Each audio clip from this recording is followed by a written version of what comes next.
Olá, estudante do 9º ano! Vamos trabalhar juntos hoje. É um prazer ter a sua companhia, porque já está terminando. Então, quem está fazendo a tarefa certa, quem está investindo nos estudos, já estamos quase terminando. Mas tem muita coisa ainda para a gente aprender. Então, não vamos perder tempo e hoje nós vamos falar sobre o citoplasma e as organelas citoplasmáticas. Mas sabe por que nós já podemos hoje falar sobre o citoplasma? Porque nós já conhecemos a célula, nós já sabemos como funciona a membrana plasmática e para a gente conseguir chegar no citoplasma, foi preciso passar pela membrana plasmática. Então vamos conhecer o citoplasma das células. Lembrando que existem dois tipos de células, eucariótica, que é a nossa, que é a da maioria dos seres vivos, e procariótica, todas possuem citoplasma. Então a informação que nós veremos agora é comum a todas as células, tá? Gente, o que é o citoplasma? O citoplasma é a região da célula compreendida, situada, que fica entre a membrana plasmática e o núcleo. Então, todo aquele espaço interno entre membrana e núcleo celular recebe o nome de citoplasma. O citoplasma, ele tem uma consistência gelatinosa, ele tem um aspecto viscoso, é transparente, é constituído por uma variedade de substâncias, água, carboidratos, lipídios, diversas proteínas e há no citoplasma determinadas proteínas que dão sustentação à célula. Elas são bastante resistentes. O citoplasma da célula também, de algumas células, porque nem todas as células, elas se movimentam. Então, aquelas células que se movimentam, exemplo, Delma, a ameba, por exemplo. A ameba é um ser vivo unicelular e ela se movimenta.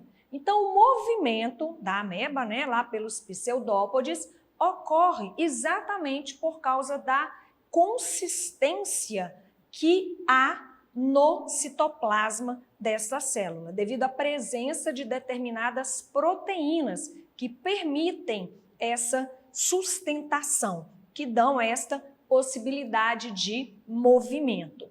Gente, tá até escrito aqui, O citoplasma abriga as organelas citoplasmáticas. E serão essas organelas citoplasmáticas que farão com que a célula funcione. Eu costumo comparar a célula, para a gente poder ter esse entendimento, essa compreensão, a uma fábrica. E aí, o piso, o chão, o espaço da fábrica, eu costumo comparar ao citoplasma. E ali, naquele chão, naquele espaço da fábrica, existem diversos funcionários desempenhando diferentes funções. Todas elas muito importantes para que a fábrica se mantenha. Todos os funcionários, todas as funções. Assim também serão as organelas citoplasmáticas que estão presentes na região da célula denominada citoplasma. E é exatamente sobre essas organelas que nós falaremos agora. Por quê? Do citoplasma ficou compreendido a região da célula, as características, a constituição do citoplasma. Talvez você esteja olhando aí e ficou pensando, por que a Delma não usou a palavra citosol? Também tá? O citoplasma, hialoplasma, citosol, compreende esta região da célula. Então, aqui nessa imagem apareceu o termo citosol. Você vai utilizar esse termo mais adiante. Então, vamos agora falar sobre as organelas citoplasmáticas. Temos aqui imagem de duas células eucarióticas, sendo uma célula animal e a outra célula vegetal. Por que eu quis trazer estas células, animal e vegetal? Porque as organelas citoplasmáticas não são iguais, as mesmas, em todos os tipos de células. Tem organela citoplasmática na célula vegetal que não aparece, que não existe na célula animal, tá? Então, aqui algumas das organelas. Nós vamos falar mais do que aparece aqui. Então, retículo endoplasmático, olha, mais na região mais próxima do núcleo, mitocôndria, lisossomos, centríolos, complexo de Golgi. Atualmente utiliza-se o termo complexo golgiense, tá? Golgi aqui é sobrenome do estudioso que identificou esta estrutura. Aqui na célula vegetal, além das organelas que eu comentei, aparece cloroplasto, que não tem na animal, e aparece vacúolo, que também não apareceu aqui na célula animal. Então, vamos conhecer algumas particularidades destas organelas citoplasmáticas. Temos 4 nesta imagem. Gente, o complexo golgiense, né? Lá apareceu o complexo de Golgi, tudo certo, é a mesma estrutura. O complexo golgiense, ele é um conjunto de sáculos achatados, sobrepostos, e a quantidade de sáculos no complexo varia de célula para célula, tá? Não tem uma regra, todos os complexos golgienses têm isso. Não, varia. O complexo golgiense, ele acumula funções, ele armazena substâncias, ele processa substâncias, ele libera substâncias para a célula e ele também origina uma organela denominada lisossomos. Então, essas vesículas aqui, ó, que se desprendem do complexo golgiense vão formar a organela denominada lisossomos. Os lisossomos são organelas que possuem no seu interior enzimas. As enzimas são proteínas que têm a função de acelerar reações químicas. Gente, esqueci de falar isso aqui. Muito importante. Lembra lá no citoplasma? Então, lá no citoplasma ocorrem inúmeras reações químicas. Exatamente. Então, ele é sede, ele é local da ocorrência de reações químicas na célula, tá bom? Acrescenta isso aí na informação do citoplasma e volte comigo aqui para os lisossomos. Então, os lisossomos têm enzimas no seu interior e essas enzimas aceleram reações químicas. E os lisossomos, eles estão diretamente relacionados ao processo de digestão dentro da célula. Os lisossomos, esse processo de digestão, ocorre de duas formas. Ele faz a heterofagia e a autofagia. O que é isso, Delma? Nós temos no nosso corpo, por exemplo, células denominadas glóbulos brancos, né? Leucócitos. E aí, esses leucócitos, eles capturam organismos estranhos que adentraram ao nosso vírus, por exemplo, bactéria, por exemplo. E aí, nesses leucócitos, existem lisossomos. Quando os leucócitos envolvem esse corpo estranho, é para destruir, esse corpo estranho e fazer a defesa do nosso corpo.